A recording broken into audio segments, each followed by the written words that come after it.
नमस्कार मैत्रिणींनो, तर आजच्या एका छोट्याशा ब्लॉगमध्ये तुमचं मनापासून स्वागत करते। तर आज आहे आमच्या गावचा बाजार, शिक्रापूरचा आहे आज बाजार। तर रविवारी शिक्रापूरचा बाजार भरतो। तर आज मी भाजी मार्केटमध्ये आणि थोडंसं मला आरीवर्कचं पण सामान घ्यायचं होतं, त्यासाठी गेले। तर इथं हे महादेवाचं आणि भैरवनाथाचं मंदिर आहे, त्याच्याच साईडला छान असं सुंदर सगळं आरीवर्कचं वगैरे सामान भेटतं। मला इथं ब्लाऊजला लटकन लावायचे होते, म्हणजे बाहीला खाली लटकन बनवते मी घरीच, त्यासाठी सामान घेतलं आणि मार्केटमध्ये गेले। भरपूर असे पालेभाज्या आणि भरपूर गर्दी। तर मी थोडंसं लवकरच जाते, कारण 4-5 वाजता खूप गर्दी होते। छान अशा हिरव्या मिरच्या, मस्त कोथिंबीर, भरपूर स्वस्त होतं। सगळं भाजीपाला घेतला आणि घरी आले।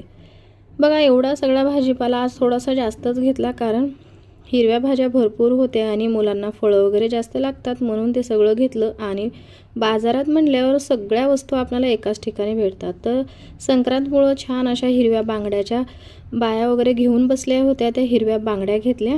सगळ्यात आवडता कलर म्हणजे हा ग्रीन। आणि इथं लटकन बनवण्यासाठी हे मी मणी घेतलेले आहेत, क्रिस्टल वेगळेच येते थोडेसे, तुम्हाला दाखवणार आहे नंतर। आणि छान असे कानातले आणि अशी काळ्या मण्याची पोतसुद्धा आणली। तर हे सगळा भाजीपाला हे सगळं आता आवरून छान असं ठेवून देणार आहे। भरपूर इथं हरभऱ्याची भाजीसुद्धा भेटली आणि तो आनंदच वेगळा। आमच्या गावाकडे भरपूर असते मराठवाड्या साईडला, पण इथं पुण्यामध्ये शक्यतो कमीच भेटते। मेहंदीचे कोणसुद्धा आणले।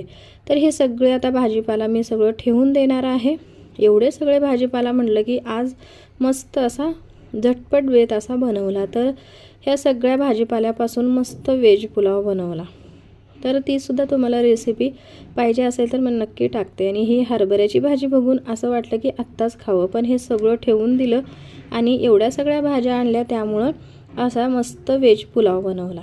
तर लाईट बंद चालू होत होती, त्यामुळे तुम्हाला कलर थोडा चेंज वाटतो। असा हा मस्त व्हेज पुलाव संध्याकाळचं जेवण वगैरे उरकून घेतला। हा होता छोटासा ब्लॉग। कसा वाटला कमेंट्स करून नक्की सांगा। व्हिडिओ आवडत असेल तर चॅनलला लाईक, शेअर आणि जाता जाता सबस्क्राईब करायला विसरू नका। धन्यवाद।